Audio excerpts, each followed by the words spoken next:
وہ تعصب سے سر ہلاتے رہ گئے۔ اپنے کمرے میں آ کر اس نے بے خبر سوئے ہوئے زیان پر نظر ڈالی، جو سوتے ہوئے بہت ہی معصوم لگ رہا تھا۔ اس نے بے اختیار اس کے دونوں گالوں پر چٹا چٹ پیار کیا اور لمحہ بھر اس کے چہرے کو دیکھتا رہا، پھر سگار سلگا کر ٹیرس پر نکل آیا، جو کمرے کے ساتھ ملحق تھا۔ یہ اس کے روز کا معمول تھا۔ وہ کھڑے کھڑے ٹیرس پر سگریٹ پھونکتے رات گزار دیتا یا اسٹڈی میں ماضی کے دریچوں میں جھانکتے ہوئے۔ ماضی؟ یہاں کیا کر رہے ہو شانی؟ وہ باہر جا رہا تھا جب سیڑھیوں پر بیٹھے ذیشان پر اس کی نظر پڑی۔ رو رہے ہو تم؟ وہ اس کی سسکیاں سن کر پاس آیا اور اس کے ساتھ سیڑھیوں پر بیٹھتے ہوئے اسے خود میں بھینچ لیا۔ میری جان، بس بہت ہو گیا، اب اور آنسو نہیں بہانے۔ وہ اس کے آنسو صاف کرتے ہوئے بولا۔ ممی کیوں چلی گئی مجھے چھوڑ کے بھیا؟ میں انہیں بہت یاد کرتا ہوں، انہیں واپس بلا لینا۔ اس نے معصومیت سے کہا۔ وہ واپس نہیں آ سکتی، انہیں اللہ میاں نے اپنے پاس بلا لیا ہے اور وہ اچھے لوگوں کو جلد اپنے پاس بلا لیتا ہے۔ مگر اللہ میاں نے مجھے کیوں اکیلا کر دیا؟ اس نے معصومیت سے پوچھا۔ نہیں، آپ اکیلے تو نہیں، ممی کی جگہ اللہ میاں نے آپ کو بابا جانی اور بھیا دیے ہیں، اس نے کچھ سمجھتے ہوئے جواب دیا۔ اس نے شانی کے ماتھے پر بوسہ دے کر اسے اپنے ساتھ لگا لیا۔ اس کا بھی دل دکھی تھا، مگر وہ اپنا دکھ ظاہر نہیں کرتا تھا، نہ کسی کے سامنے روتا تھا۔ دور سے ان دونوں بھائیوں کو ایک ساتھ دیکھ کر کریم یزدانی کی آنکھیں نم ہو گئی تھیں۔ وہ کبھی اپنے بڑے بیٹے کو نہیں سمجھ پائے تھے۔ ان کا خیال تھا وہ جذبات اور احساسات سے عاری شخص ہے۔ جس لڑکے کی آنکھوں میں ماں کی موت پر ایک آنسو نہیں آیا تھا، وہ چھوٹے بھائی کو تسلی دیتے ہوئے رو رہا تھا۔ ہاں، یہ بات اور تھی کہ وہ اپنی ماں کی تدفین کے بعد اپنے کمرے میں آ کر پھوٹ پھوٹ کر رویا تھا۔ وہ وقت سے پہلے ہی سمجھدار ہو گیا تھا اور کچھ ماں کی وفات نے اسے تنہائی پسند اور کم گو بنا دیا تھا۔ کریم یزدانی کے دو ہی بیٹے تھے، شاہ زیب یزدانی اور ذیشان یزدانی۔ بیوی کی وفات کے بعد انہوں نے دوسری شادی نہیں کی تھی، بلکہ اپنے بچوں کے ساتھ وقت گزارنے کو ترجیح دی۔ وقت گزرتا گیا، وہ دونوں بچپن سے نکل کر جوانی کی دہلیز پر قدم رکھ چکے تھے۔ ذیشان کالج سے یونیورسٹی لیول تک پہنچا، تب شاہ زیب کریم یزدانی کا بزنس میں ہاتھ بٹاتا تھا۔ ایک دن اس نے اچانک ہی کریم یزدانی سے بیرون ملک جانے کی بات چھیڑ دی۔ بابا جانی، میں لندن جانا چاہتا ہوں۔ وہ کسی فائل میں سر دیے بیٹھے تھے۔ شاہ زیب کی بات پر انہوں نے سر اٹھا کر اسے دیکھا۔ کیوں؟ میں وہاں تجربہ حاصل کر کے بزنس کرنا چاہتا ہوں۔ اس نے سر جھکا کر کہا۔ یہاں کیوں نہیں بیٹا؟ بیٹا، اپنا ملک ہے، رہنا تو تم نے ادھر ہی ہے، اور پھر میں چاہتا تھا تمہاری شادی کر دوں۔ کتنے برس ہو گئے کوئی خوشی نہیں دیکھی، گھر میں بھی رونق ہو جائے گی۔ نہیں بابا جانی، میری شادی کے بارے میں ابھی سوچیے گا بھی مت۔ ہاں، ذیشان کی کر دیں۔ کیوں، تم نے کنوارا ہی رہنا ہے تمام عمر؟ ایسی بات نہیں ہے بابا جانی، مگر ابھی میرے کچھ خواب ہیں، کچھ مقاصد ہیں جو پورے کرنے ہیں، اور شادی کر کے میں کچھ نہیں کر پاؤں گا۔ ٹھیک ہے، جیسے تمہاری مرضی، میں کبھی تمہارے راستے میں حائل نہیں ہوں گا، میری دعائیں تمہارے ساتھ ہیں۔ وہ بہت سی دعاؤں سے اسے نواز رہے تھے، مگر اس کے دور جانے کا انہیں ملال بھی بہت تھا۔ ذیشان نے شاہ زیب کا بیرون ملک جانے کا سنا تو بہت واویلا کیا۔ بہت مشکل سے اسے شاہ زیب نے سمجھایا تھا۔ لندن جانے سے 2 دن پہلے وہ اپنے بہترین دوست احد سے ملنے اس کے گھر آیا ہوا تھا۔ وہ کھڑکی کے پاس کھڑے باہر کے مناظر دیکھنے میں مصروف تھا جب تیزی سے بولتی ایک لڑکی کمرے میں داخل ہوئی۔ بھائی، میں کب کی ریڈی ہوں، آپ کمرے سے باہر کیوں نہیں نکل؟ اس نے گردن گھما کر لڑکی کی طرف دیکھا اور اس پر سے نظریں ہٹانا بھول گیا۔ لیمن کلر کے لباس میں ہلکا سا میک اپ اور چہرے پر معصومیت طاری کیے وہ شاہ زیب کو بہت ہی بھلی لگ رہی تھی۔ احد کی جگہ انجان شخص کو دیکھ کر اس کی باتوں کو بریک لگا۔ وہ سخت شرمندہ نظر آ رہی تھی، شاید وہ شاہ زیب کی آمد سے بے خبر تھی۔ میں بھائی سے وہ بے ربط جملے کہتے باہر بھاگ گئی۔ شاہ زیب اس کے کمرے سے نکلنے کے بعد خوابوں کی دنیا سے باہر آیا۔ بے اختیار اس کے لبوں کو مسکراہٹ چھو گئی۔ تھوڑی دیر بعد احد بھی چائے اور لوازمات کی ٹرے لے کر کمرے میں آ گیا۔ وہ اس کے ساتھ باتوں میں مصروف ہو گیا۔ 2 دن بعد ایئرپورٹ پر لندن جانے کے لیے وہ تیار کھڑا تھا۔ بابا جانی اور ذیشان اسے سی آف کرنے آئے تھے۔ وہ بابا جانی سے مل کر ذیشان سے ملا۔ ارے پگلے، یہ کیا عورتوں کی طرح رو رہے ہو؟ واپس لوٹ آؤں گا، اس نے ذیشان کے آنسو دیکھ کر کہا۔ وہ روتے روتے مسکرا دیا۔ وہ دونوں کو ہاتھ ہلاتا جہاز میں بیٹھ گیا۔ سیٹ کی پشت سے سر ٹکا کر اس نے آنکھیں مونڈ لیں۔ ایک چہرہ اس کی آنکھوں کے سامنے آ گیا، ہونٹوں پر مسکراہٹ پھیل گئی۔ نہ جانے کیوں اسے ایسا لگ رہا تھا جیسے وہ اپنا دل اسی کے پاس ہی چھوڑ آیا ہے۔ اب واپس جا کر بابا جانی سے بات کروں گا، اس نے دل میں سوچا۔ بے اختیار اسے ایک شعر یاد آیا۔ زندگی کو تلاش تھی جن کی، نادر وہ لوگ ہم کو بڑی دیر سے ملے۔ اگلے ہفتے ہی زوبیہ بیگم نے رابی کے گھر جا کر ڈائریکٹ شادی کی بات کر دی۔ وہ لوگ تو یہی چاہتے تھے، فوراً ہاں کر دی، مگر شادی کی تیاریوں کے لیے 1 ماہ کا وقت مانگ لیا تھا۔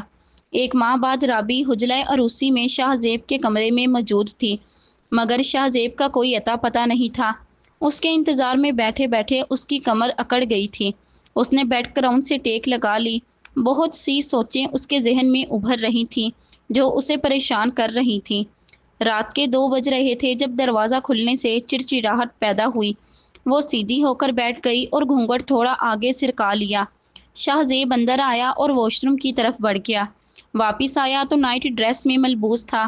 آپ ایسے ہی سوئیں گی یا چینج کریں گی؟ شاہ زیب وہاں کھڑا سوالیہ انداز سے اسے پوچھ رہا تھا۔ پہلی بار اسے ہتک محسوس ہوئی تھی۔ کیا میں اتنی بے وقت ہوں؟ وہ سوچتے ہوئے اٹھی اور ڈریسنگ ٹیبل کے سامنے جا کر کھڑی ہوئی۔ وہ آئینے میں اسے دیکھ رہی تھی جو اب لیٹ چکا تھا۔ اس نے نوچتے ہوئے زیور اتارا اور الماری میں سے سوٹ نکال کر واش روم کی طرف بڑھی۔ وہ جی بھر کر رو کر واش روم سے باہر نکلی۔ کیا کیا خواب سجا کر وہ پھولوں کی سیج پر بیٹھی ہوئی تھی جو سب ٹوٹ گئے تھے۔ اسے ایسا لگ رہا تھا جیسے کمرے کی ایک ایک چیز اس پر ہنس رہی ہے، اس کا تمسخر اڑا رہی ہے۔ وہ آنسو صاف کر کے بیڈ کی دوسری طرف لیٹ گئی۔ پہلے جو آنکھیں نیند کی وجہ سے بوجھل تھیں، اب نیند ان سے کوسوں دور تھی۔ وہ شاہ زیب کی طرف سے رخ موڑے بے آواز روتی رہی اور شاہ زیب اس کے رونے کی سو سو کی آواز سے خود کو کوستا رہا۔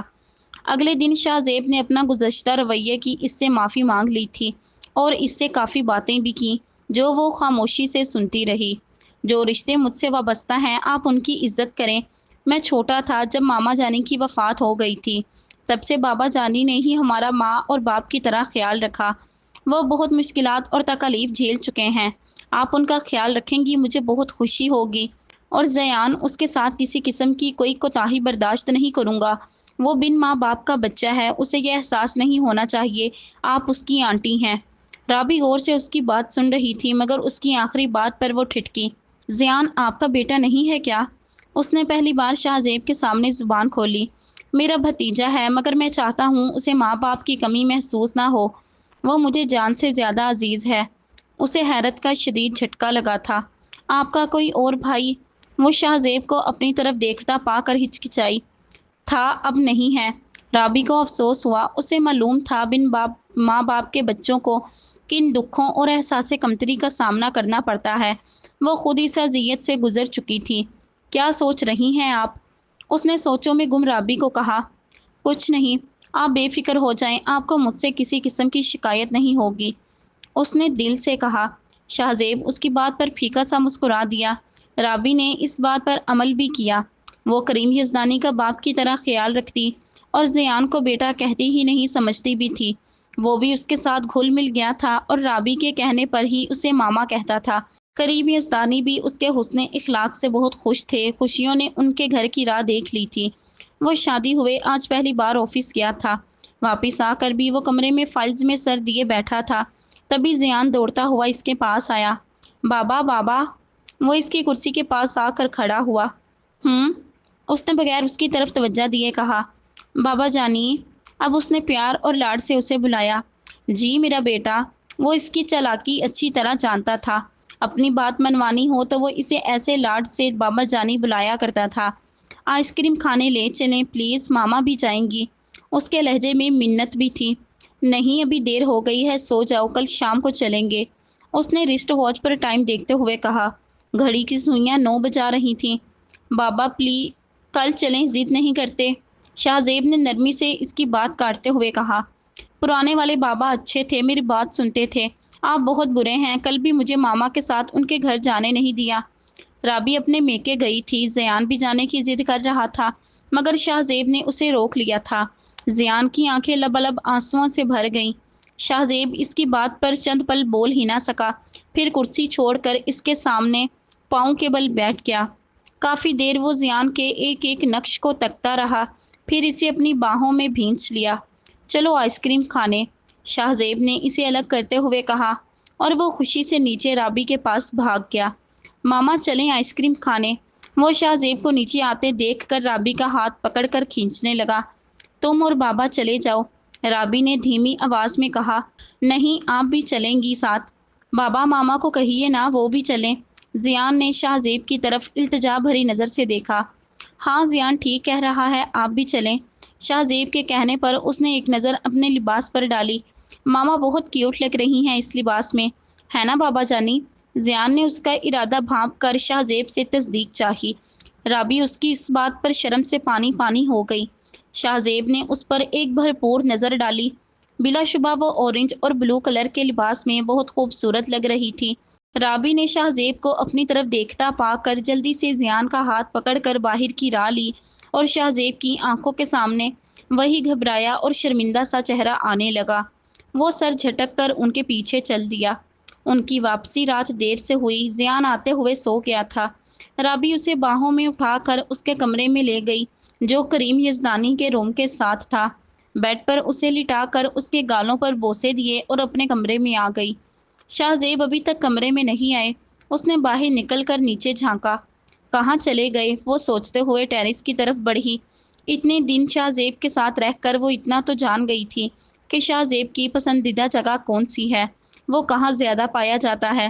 ٹیرس پر دیکھ وہ واپس کمرے میں آ کر بیڈ پر بیٹھ گئی۔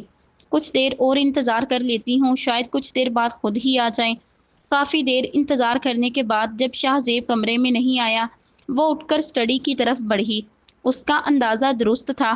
وہ اسٹڈی میں کرسی کی پشت سے ٹیک لگائے آنکھیں مونڈے بیٹھا تھا۔ وہ تبے قدموں اس کی طرف بڑھی۔ شاہ صاحب! وہ کریم یزدانی کی دیکھا دیکھی اسے شاہ صاحب پکارنے لگی تھی۔ جب ٹیبل پر کھلی ڈائری پر بڑے بڑے حروف میں خوبصورتی سے لکھا نام اور شعر دیکھ کر وہ ٹھٹک گئی۔ وہ جس طرح دبے قدموں چل کر آئی تھی اسی طرح باہر نکل گئی۔ ماضی ایک ہفتہ لندن میں گھومنے پھرنے کے بعد اس کا دھیان کام کی طرف آیا۔ دن بھر کام کر کے وہ رات کو گھر آتا تب بھی کمپیوٹر پر مصروف ہو جاتا۔ خالی دماغ وسوسوں کا گھر ہوتا ہے، یہی سوچ کر وہ خود کو مصروف رکھتا۔ بستر پر لیٹ کر آنکھیں بند کرتا تو ایک پری چہرہ اس کی آنکھوں کے سامنے آ جاتا۔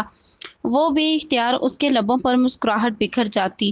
کبھی کبھی وہ سوچتا اس کا نام کیا ہوگا، پھر خود ہی نام سوچتا ریجیکٹ کرتا۔ کبھی کبھی اسے خود پر ہنسی سی آ جاتی کہ وہ اتنا میچور ہو کر ایسی حرکتیں کر رہا ہے۔ وقت گزرتا جا رہا تھا جب ایک دن ذیشان اسے اپنی منگنی کا بتایا۔ مبارک ہو یار، تم تو بڑے تیز نکلے، شاہ زیب نے اسے شریر لہجے میں کہا۔ اپنی باری کا انتظار کرتا تو وہ فیری ہاتھ سے نکل جاتی۔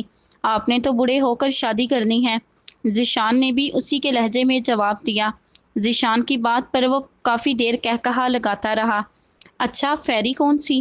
ہنسنے کی وجہ سے آنکھوں میں در آنے والی نمی صاف کرتے ہوئے بولا۔ جس سے میری منگنی ہوگی، ہائے بھیا، بالکل سبز آنکھوں والی فیری کی طرح ہے۔ آپ اسے دیکھیں گے نا تو مجھے داد دیں گے، ذیشان نے فخریہ انداز سے کہا۔ چلو دیکھ لیتے ہیں تمہاری فیری زیادہ پیاری ہے یا میری۔ آخری بات اس نے دل میں ادا کی۔ اچھا آپ آئیں گے نا؟ پلیز بھیا آ جائیں، اپنوں کے ہوتے ہوئے بھی آپ پردیس میں اکیلے، دس از ناٹ فیئر۔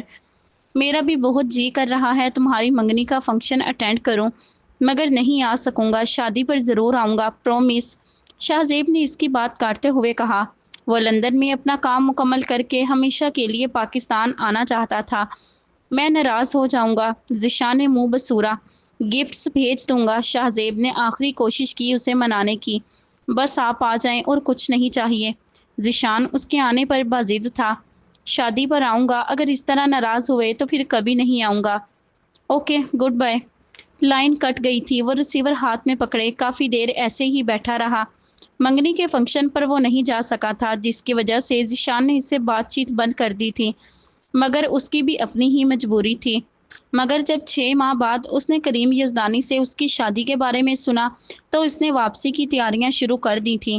سب کے لیے گفٹس وغیرہ لیے اور آخر میں اپنی فیری کے نام کا سونے کا خوبصورت سا لاکٹ لیا تھا۔ میری قسمت میں ہوا تو ایک دن خود یہ تمہیں پہناؤں گا، اس نے مسکرا کر سوچا۔ جہاز کی سیٹ کنفرم نہ ہونے کی وجہ سے وہ اس دن پاکستان لوٹا جس دن ذیشان کی بارات تھی۔ رات کے 12 بجے ایئرپورٹ اسے لینے کریم یزدانی آئے تھے۔ وہ چھوٹے بچے کی طرح کافی دیر ان سے لپٹا رہا۔ اتنے سالوں کے بعد باپ کی شفیق باہیں جو نصیب ہوئی تھیں۔ گاڑی میں بیٹھ کر وہ کریم یزدانی سے گزرے لمحوں کی بہت سی باتیں کرتا رہا۔ اگلے دن شام کو ولیمے کا فنکشن تھا۔ اس کی آنکھ کھلی تو 3 بج رہے تھے۔ وہ جلدی سے فریش ہو کر نیچے آیا۔ لاؤنج میں ذیشان بیٹھا تھا۔ السلام علیکم، اس نے بلند آواز میں سلام کیا اور ذیشان کے رد عمل کے لیے خود کو تیار کیا، مگر خلاف معمول وہ گرم جوشی سے اس سے ملا۔ وعلیکم السلام، میں بہت ناراض تھا آپ سے، مگر اب آپ آ گئے ہیں یہی میرے لیے اہم ہے، ذیشان نے اس کے ساتھ صوفے پر بیٹھتے ہوئے کہا۔ بابا جانی کہاں ہیں؟ شاہ زیب نے کریم یزدانی کو وہاں نہ پا کر کہا۔ وہ ہال چلے گئے، ہم آپ کے انتظار میں رک گئے، ذیشان نے جواب دیا۔ بھابی نہیں نظر آ رہی، شاہ زیب نے ادھر ادھر دیکھتے ہوئے کہا۔ کمرے میں ہیں، ابھی بلا کر لاتا ہوں۔ ذیشان اٹھ کر اپنے کمرے کی طرف بڑھا۔ میں کمرے میں ہی مل لوں گا۔ شاہ زیب بھی اس کی پیروی میں اندر چلا گیا۔ کمرے میں ڈریسنگ ٹیبل کے پاس 2 لڑکیاں کھڑی شاید فنکشن کے لیے تیاری کر رہی تھیں۔ بھیا اٹھ گئے ہیں، مل لو، ذیشان نے پاس جا کر کہا۔ البتہ شاہ زیب دروازے میں ہی کھڑا ہو گیا تھا۔ اپنی جانب آتی لڑکی کو وہ پہلی نظر میں ہی پہچان گیا تھا۔ یہ ایمل شاہ یعنی میری شریک حیات، ذیشان نے ایمل کو دیکھتے ہوئے شریر لہجے میں کہا۔ شاہ زیب نے بمشکل دروازے کا سہارا لیا۔ اسے ایمل کو دیکھ کر 100 وولٹ کا جھٹکا لگا تھا۔ وہ اتنے سالوں سے جسے ہمسفر بنانے کے خواب دیکھ رہا تھا، وہ اس کی بھابی بن گئی تھی۔ رہ گئے نہ حیران، اب منہ دکھائی دیں، ذیشان نے اسے گمسم دیکھ کر کہا۔ ان کے شایان شان تو میرے پاس کچھ نہیں، کچھ حقیر سے تحفے لایا ہوں، وہ بھجوا دوں گا۔ شاہ زیب نے رک رک کر مشکل سے یہ الفاظ ادا کیے۔ وہ اس پر ایک نظر ڈال کر دروازے سے ہی پلٹ گیا تھا۔ تیاری مکمل ہو گئی ہو تو چلیں، ذیشان نے اسے مخاطب کیا۔ ہاں، اس نے گھنیری پلکیں جھکا کر کہا۔ ذیشان اس پر پیار بھری نظر ڈال کر باہر نکل گیا۔ کمرے میں آ کر وہ پہلے واش روم گیا اور چہرے پر یخ پانی کے چھینٹے مارے۔ کچھ دیر وہ دل پر ہاتھ رکھ اسے قابو کرتا رہا اور لمبی لمبی سانسیں لینے لگا۔ اپنی باری کا انتظار کرتا تو فیری ہاتھ سے نکل جاتی۔ اسے ذیشان کی کہی بات یاد آئی۔ شاید وہ سچ ہی کہہ رہا تھا۔ آخر ایسا میرے ساتھ ہی کیوں؟ ماں کے علاوہ جس عورت کو حد سے زیادہ سوچا، چاہا، اسے کیسے کھو دوں؟ میں کس طرح کسی اور کا ہونے دوں؟ بیڈ پر بیٹھ کر اس نے دونوں ہاتھوں میں سر گرا لیا۔ وہ تمہارے بھائی کی بیوی ہے، دماغ نے کہا۔ وہ تمہاری محبت ہے، تم کیسے اپنی محبت سے دستبردار ہو سکتے ہو؟ دل نے بھی دہائی دی۔ جان سے پیارا بھائی جو تم سے بہت محبت کرتا ہے، دماغ نے ایک اور دلیل دی۔ تم بھی تو اسے چاہتے ہو، کیا تم اس کو کسی اور کے ساتھ دیکھ پاؤ گے؟ دل و دماغ کی جنگ جاری تھی۔ وہ ولیمہ اٹینڈ کرنے کے قابل نہیں تھا، اس لیے اس نے سائیڈ دراز سے 2 نیند کی گولیاں لیں اور پانی کے ساتھ نگل گیا۔ آج پہلی بار اس نے سلیپنگ پلز لی تھیں، ورنہ وہ خیالوں میں رہنا پسند کرتا تھا۔ تھوڑی ہی دیر بعد اس پر غنودگی طاری ہو گئی اور وہ نیند کی وادیوں میں اتر گیا۔ وہ لاؤنج میں ٹی وی آن کر کے بیٹھی تھی۔ بظاہر تو اس کی نظر ٹی وی اسکرین پر تھی، مگر دماغ کہیں اور تھا۔ وہ رات کو شاہ زیب کی ڈائری پر کسی لڑکی کا نام دیکھ کر پریشان تھی۔ شاہ زیب اس کی ہر ضرورت کا خیال رکھتا تھا، تمام فرائض بخوبی پورے کر رہا تھا، مگر اس سب کے علاوہ بیوی شوہر کا پیار اور توجہ بھی چاہتی ہے جو وہ رابی کو دینے سے قاصر تھا۔ کن خیالات میں گم ہو بیٹا؟ کئی بار پکارنے پر جب وہ نہ بولی تو کریم یزدانی نے اس کے پاس آ کر کہا۔ جی بابا، ان کی آواز پر وہ سوچوں کی دنیا سے باہر آئی۔ کوئی مسئلہ ہے بیٹا؟ انہوں نے دوسرے صوفے پر بیٹھتے ہوئے کہا۔ جب سے شاہ زیب نے مکمل طور پر بزنس سنبھالا تھا، وہ گھر پر یا دوستوں کے ساتھ وقت گزارتے تھے، کبھی کبھار ہی آفس چکر لگا لیتے تھے۔ نہیں تو اس نے نظریں چراتے ہوئے کہا۔ اچھا پھر 2 کپ چائے بنا کر میرے کمرے میں آ جاؤ۔ وہ اسے چائے کا کہہ کر کمرے کی طرف چلے گئے۔ تھوڑی دیر بعد جب وہ چائے لے کر ان کے کمرے میں گئی، اب بتاؤ کیوں پریشان ہو؟ انہوں نے چائے کا کپ اس سے لے کر پہلا سپ لیتے ہوئے کہا۔ نہیں ایسی کوئی بات نہیں، اس نے مسکرانے کی کوشش کی۔ پھر منہ پر 12 کیوں بجے ہوئے ہیں؟ انہوں نے اس کا چہرہ غور سے دیکھتے ہوئے کہا۔ دیکھو بیٹا، میں جانتا ہوں تم شاہ کی وجہ سے پریشان ہو، وہ سنجیدہ مزاج ہے اور اس کی طبیعت میں ذرا روب ہے، مگر دل کا برا نہیں ہے۔ تم جوں جوں اس کو جانو گی تمہارے دل میں اس کے لیے پیار بڑھتا جائے گا۔ انہوں نے چائے کا دوسرا سپ لیتے ہوئے کہا۔ میں جانتی ہوں وہ بہت اچھے ہیں، رابی نے نظریں جھکائے کہا۔ کریم یزدانی نے چائے کا آخری گھونٹ بھرا اور کپ سائڈ ٹیبل پر رکھتے ہوئے کہا۔ اس کی زندگی میں بہت سے زخم ہیں، تلخیاں ہیں، وہ کم گو اور حساس دل انسان ہے، مرنا پسند کرے گا مگر دل کی بات کسی کو نہیں بتائے گا۔ اس کی سرد مہری سے پریشان مت ہونا، مجھے امید ہے تمہارے سنگ وہ بدل جائے گا، بس کبھی اس کی طرف سے دل برا مت کرنا۔ وہ اسے نصیحتیں کر رہے تھے۔ اب جاؤ بیٹا، کریم یزدانی نے اسے باہر جانے کی اجازت دی۔ وہ کپ اٹھا کر کمرے سے باہر نکلی۔ اسے امید تھی کریم یزدانی شاہ زیب کی گزشتہ زندگی کے بارے میں بھی کوئی بات کریں گے، مگر ان کی باتوں میں سے صرف وہ اتنا ہی اندازہ لگا سکی کہ وہ بہت سے دکھ جھیل چکا ہے، جن کی جلن اس کی آنکھوں سے ظاہر ہوتی ہے۔ رات کو شاہ زیب آیا تو رابی نے اسے جان بوجھ کر نظر انداز کیا۔ وہ زیان کے ساتھ ہی خود کو مصروف ظاہر کرتی رہی۔ کوئی بھی عورت اپنے اور شوہر کے بیچ کسی دوسری عورت کو برداشت نہیں کر سکتی، چاہے جتنی بھی صابر اور شاکر کیوں نہ ہو، اس کے دل میں جلن ضرور ہوتی ہے، اور وہی جلن اس وقت رابی کے دل میں بھی تھی۔ رات کے کھانے کے بعد وہ زیان کو سلانے اس کے کمرے میں چلی گئی۔ جب واپس اپنے کمرے میں لوٹی تو شاہ زیب کمرے میں نہیں تھا۔ اسے غصہ تو بہت آیا مگر وہ ضبط کر گئی۔ نئی نویلی دلہن کو اپنے شوہر کا وقت اور پیار چاہیے ہوتا ہے۔ وہ تو ہنی مون پر بھی کہیں نہیں گئے تھے۔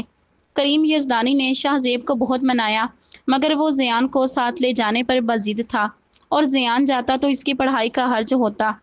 اچانک ہی اسے ٹیرس پر شاہ زیب کا ہیولہ سا نظر آیا۔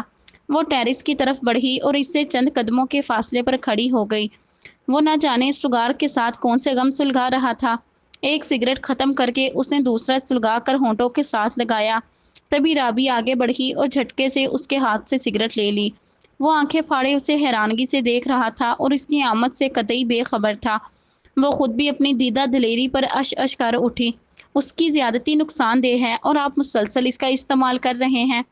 اس نے اٹک اٹک کر جملہ مکمل کیا۔ پہلے مجبوری تھی، اب عادت بن چکی ہے، شاہ زیب نے آہستگی سے کہا۔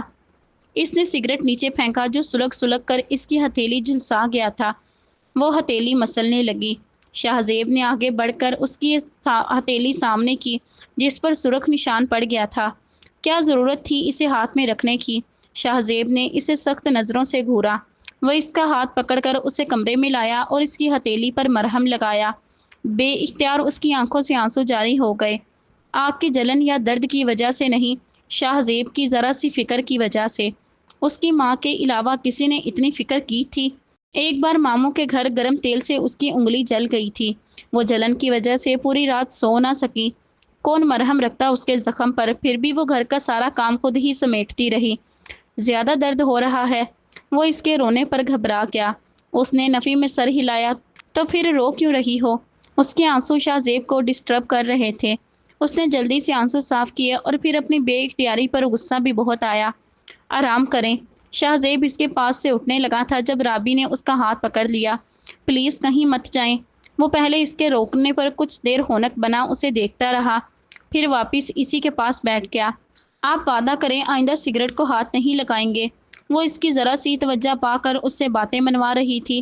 عورت ایسی ہی ہوتی ہے، کسی کی ذرا سی محبت اور توجہ پا کر اس سے بہت سی امیدیں اور مان وابستہ کر لیتی ہے۔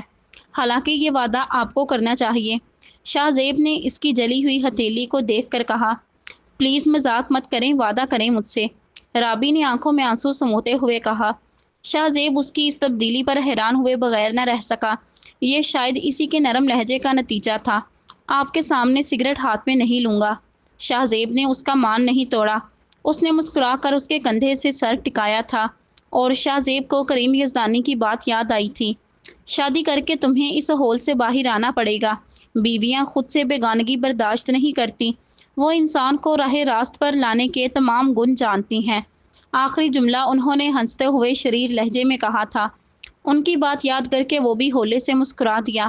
صبح خلاف معمول اس کی آنکھ دیر سے کھلی۔ شاور لے کر وہ زیان کے روم کی طرف بڑھی اور اسے اسکول کے لیے ریڈی کیا۔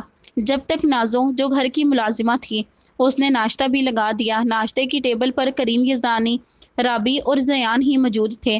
وہ اپنے ساتھ ساتھ زیان کو بھی ناشتہ کروا رہی تھی۔ شاہ نہیں اٹھا؟ کریم یزدانی نے اخبار کی سرخیوں پر نظر دوڑاتے ہوئے پوچھا۔ نہیں، میں جگاتی ہوں ابھی۔ اس نے بریڈ کا ٹکڑا زیان کے منہ میں ڈالتے ہوئے کہا، رہنے دو، آج میں ہی چکر لگا لیتا ہوں آفس کا، کتنے دنوں سے ارادہ باندھ رہا تھا۔ وہ کرسی چھوڑ کر تیار ہونے کے لیے اپنے کمرے کی طرف بڑھے۔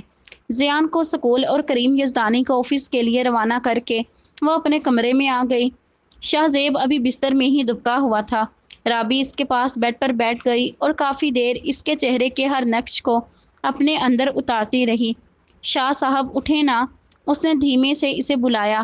وہ سنی انسنی کرتا آنکھوں پر بازو رکھ کر سو گیا۔ اٹھے نا، بابا بھی آفس چلے گئے ہیں، اس نے پھر سے آواز دی۔ سونے دو یار، جاؤ اپنا کام کرو، وہ نیند سے بوجھل آواز میں گویا ہوا۔ نہیں، میں اکیلی بور ہو رہی ہوں، آپ اٹھ جائیں۔ اس نے آنکھوں سے اس کا بازو ہٹایا۔ کیا ہے یار، سونے بھی نہیں دیتی، اس نے سخت لہجے میں ڈانٹتے ہوئے کہا۔ ٹی وی لگا لو، مجھے آرام کرنے دو، وہ غصے سے کہہ کر کروٹ بدل کر سو گیا۔ وہ لب کاٹتی آنکھوں میں آنسو بھر کر لاؤنج میں آ گئی۔ اس کے جانے کے بعد وہ اٹھا۔ بابا جان کو بہت جلدی تھی شادی کی، سکون غارت کر دیا میرا۔ وہ بڑبڑاتے ہوئے واش روم کی طرف بڑھا۔ فریش ہو کر نیچے آیا تو وہ لاؤنج میں بیٹھی آنسو بہا رہی تھی۔ اسے دیکھ کر کچن کی طرف بڑھ گئی۔ وہ لاؤنج میں بیٹھ کر اسی اخبار کی ورق گردانی کرنے لگا جو کچھ دیر پہلے کریم یزدانی پڑھ رہے تھے۔ تھوڑی دیر بعد رابی اس کے پاس ناشتے کی ٹرے لے کر آئی اور اس کے لیے ٹیبل پر ناشتہ لگایا۔ سنو، وہ واپس کچن کی طرف مڑنے لگی تھی جب شاہ زیب نے اسے روکا۔ جی، وہ اس کی طرف مڑی۔ ناشتہ کیا ہے آپ نے؟ وہ بریڈ پر جیم لگاتے ہوئے بولا۔ جی کر لیا، وہ واپس مڑنے لگی تھی جب شاہ زیب نے اسے اپنی طرف بلایا۔ جی، وہ اس کے پاس آ کر بولی۔ بیٹھو اور میرے ساتھ ناشتہ کرو۔ شاہ زیب نے اس کا ہاتھ پکڑ کر اسے اپنے ساتھ بٹھایا۔ اس کے نہ کرنے کے باوجود بھی شاہ زیب نے اسے اپنے ساتھ ناشتہ کروایا۔ چھوٹی چھوٹی باتوں پر رویا مت کرو، وہ اسے نرمی سے کہہ رہا تھا اور وہ سر جھکائے سن رہی تھی۔ وہ تو صابر و شاکر تھی، پھر نہ جانے کیوں شاہ زیب کی ذرا سی ڈانٹ پر اس کے آنسو امڈ آئے تھے۔ اچھا، میں تیار ہو کر آفس جا رہا ہوں، تم ٹی وی ہے، اسٹڈی ہے، وہاں کا وقت گزار لیا کرو، بور کیوں ہوتی ہو؟ وہ اس کے سر پر ہلکی سی چپٹ لگاتا کمرے کی طرف چلا گیا۔ یکدم ہی رابی کا دل اس کا آفس جانے کا سن کر اداس ہو گیا تھا۔ جو لوگ دل میں بس جائیں یا بسنے لگتے ہیں، پھر جی چاہتا ہے وہ ہمیشہ ہماری آنکھوں کے سامنے رہیں، ہمارے آس پاس اپنی موجودگی کا احساس دلاتے رہیں، اور شاید رابی کے دل میں بھی شاہ زیب بس گیا تھا۔ یہ اداسی بے جانا تھی۔ جب اس کی آنکھ کھلی تو دن چڑھ گیا تھا۔ وہ نہ جانے کتنے گھنٹوں سوتا رہا۔ لگاتار سونے کی وجہ سے اس کی آنکھوں کے پپوٹے سوج گئے تھے۔ وہ فریش ہو کر نیچے آیا۔ لاؤنج میں بیٹھے وہ تینوں کسی بات پر کہکہا لگا رہے تھے۔ اسے دیکھ کر سب کی ہنسی کو بریک لگا۔ بھیا، اب تو مجھ سے بات نہ کرنا، کل آپ کی وجہ سے مجھے دوستوں کے سامنے اس قدر سبکی ہوئی۔ سبھی کہہ رہے تھے تمہارے بڑے بھیا نظر نہیں آ رہے۔ اب میں انہیں کیا کہتا، وہ اندر کمرے میں خراٹے لے رہے ہیں۔ ذیشان نان سٹاپ شروع ہو گیا تھا۔ ایمل نے اسے آنکھ کے اشارے سے مزید بولنے سے منع کیا۔ بس ذرا طبیعت خراب تھی میری۔ ریلی سوری، وہ اس کے پاس صوفے پر بیٹھتے ہوئے بولا۔ ایمل ذیشان کے ساتھ والے صوفے پر براجمان تھی اور کریم یزدانی بالکل سامنے۔ او ہو، کیا ہوا بھیا؟ اس نے شاہ زیب کا ہاتھ اپنے ہاتھوں میں لیا۔ آپ کو تو ٹمپریچر ہو رہا ہے، اس نے ہاتھوں کی گرماہٹ محسوس کر کے کہا۔ نہیں، بس ذرا سا سر درد۔ شاہ، اگر طبیعت زیادہ خراب ہے تو ڈاکٹر کے پاس جاؤ، کریم یزدانی نے بھی اس کے چہرے کا جائزہ لیتے ہوئے کہا۔ نہیں، ٹیبلٹ لوں گا تو آرام آ جائے گا، اتنا لمبا چوڑا مسئلہ نہیں ہے، شاہ زیب نے ذیشان سے ہاتھ چھڑواتے ہوئے کہا۔ انکل صحیح کہہ رہے ہیں بھیا۔ ایمل پہلی بار اس سے براہ راست مخاطب تھی۔ میڈیسن لوں گا، آرام آ جائے گا، اس نے مسکرانے کی کوشش کی۔ اچھا، میں خان سامہ سے آپ کے لیے کھانے کا کہتی ہوں۔ وہ اٹھ کر کچن کی طرف بڑھی جبکہ ذیشان شاہ زیب کا ہولے ہولے سر دبا رہا تھا۔ کھانا کھا کر اس کا جی متلانے لگا تھا، شاید بخار کی وجہ سے۔ وہ چہل قدمی کرنے کے لیے لون میں نکل آیا۔ تھوڑی دیر چل کر جب اس کی طبیعت تھوڑا بہتر ہوئی تو لون میں پیڑ کے نیچے ایک کرسی پر بیٹھ گیا۔ تبھی بے ارادہ طور پر اس کی نظر ذیشان کے کمرے سے ملحقہ ٹیرس پر اٹھ گئی۔ ذیشان اس کا ہاتھ پکڑے نہ جانے کیا کہہ رہا تھا جس پر وہ کھلکھلا رہی تھی۔ شاہ زیب نے کرب سے آنکھیں بند کیں۔ ہمیشہ اس نے ایمل کو ہم سفر کے طور پر سوچا تھا، اسی کے خواب سجائے تھے۔ اب ایمل کو بھابھی تسلیم کرنے میں اسے دقت محسوس ہو رہی تھی۔ سارے خواب شیشے کی طرح ٹوٹ کر پاش پاش ہو گئے تھے جو اسے اندر ہی اندر زخمی کر رہے تھے۔ اس کے تو وہم و گمان میں بھی نہیں تھا کہ ذیشان کی شادی ایمل یعنی اسی کی فیری سے ہو رہی ہے۔ ورنہ وہ پاکستان آنے کی غلطی نہ کرتا۔ اس نے چکراتے سر کو دونوں ہاتھوں سے تھاما۔ یا خدا، یہ کیا ہو رہا ہے میرے ساتھ؟ کیوں میرے صبر کا امتحان لیا جا رہا ہے؟ میں کیسے یہ سب برداشت کروں؟ میں بہت کمزور ہوں۔ یا اللہ، میری آزمائش کم کر دیں۔ اس نے تڑپ کر التجا کی۔ ذیشان اسے ہاتھ ہلا رہا تھا اور شاید کچھ کہہ بھی رہا تھا، مگر شاہ زیب کو اس کی آواز نہ سنائی دی۔ جواباً اس نے بھی ہاتھ اٹھا کر ہلایا۔ میں فنا ہو جاؤں گا مگر کبھی اپنے بھائی کی خوشیاں نہیں چھینوں گا۔ ان دونوں کی خوشی میں ہی میری خوشی ہے۔ میں ان کی زندگی سے دور چلا جاؤں گا۔ اس نے سوچتے ہوئے کرسی چھوڑی اور اپنے کمرے کی طرف چلا گیا۔ ان کی آنکھوں کی اجازت مار دے گی، مجھے اس بار ہجرت مار دے گی۔ ہنسی میں دکھ چھپا لیتا ہوں اپنے، کسی دن یہ سہولت مار دے گی۔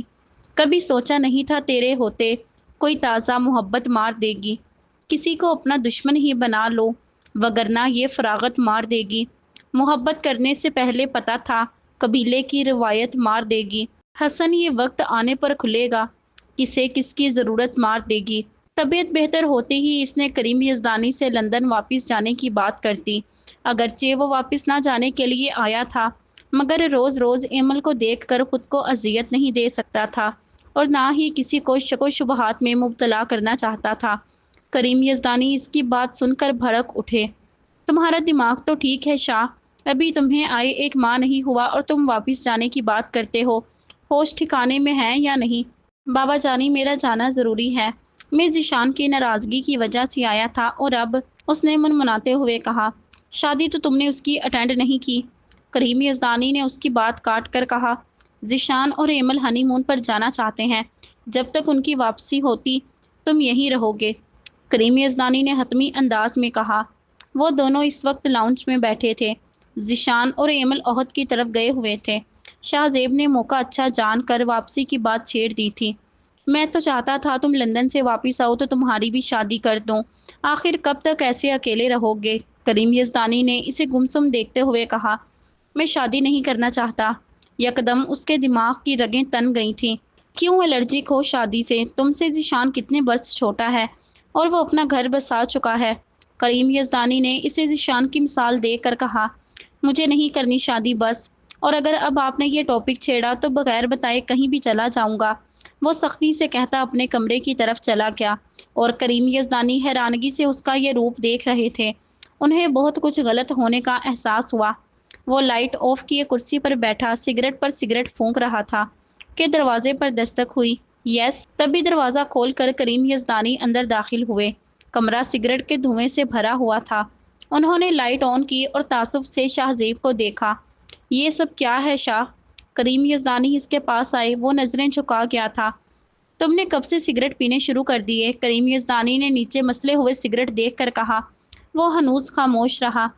کیا بات ہے شاہ؟ انہوں نے پاس آ کر اس کے کندھے پر ہاتھ رکھا۔ کون سی آگ تمہارے اندر دہک رہی ہے جس کے شعلے تمہاری آنکھیں اگل رہی ہیں؟ بابا، آپ نہیں سمجھ سکتے، میں آپ کو نہیں سمجھا سکتا، اس نے بے بس ہو کر کہا تھا۔ کچھ دیر کریم یزدانی اس کو دیکھتے رہے، پھر اسے لندن جانے کی اجازت دے کر کمرے سے باہر نکل گئے۔ لندن سے واپسی پر وہ خوش باش تھا۔ پھر ایسا کیا ہوا جو اتنا ڈسٹرب ہے؟ وہ کریم یزدانی کو بھی بے چین کر گیا تھا، انہیں بھی گہری سوچوں میں دھکیل گیا تھا۔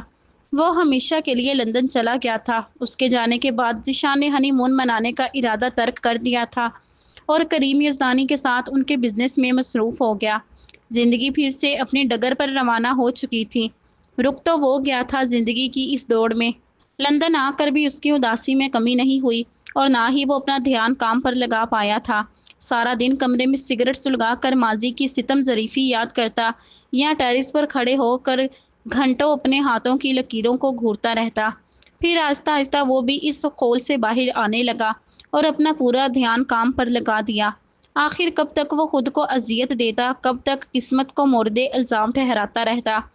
لندن میں اسے آئے 3 ماہ ہوئے تھے جب ایک دن اسے ذیشان نے بتایا کہ وہ باپ بننے والا ہے اور شاہ زیب تایا۔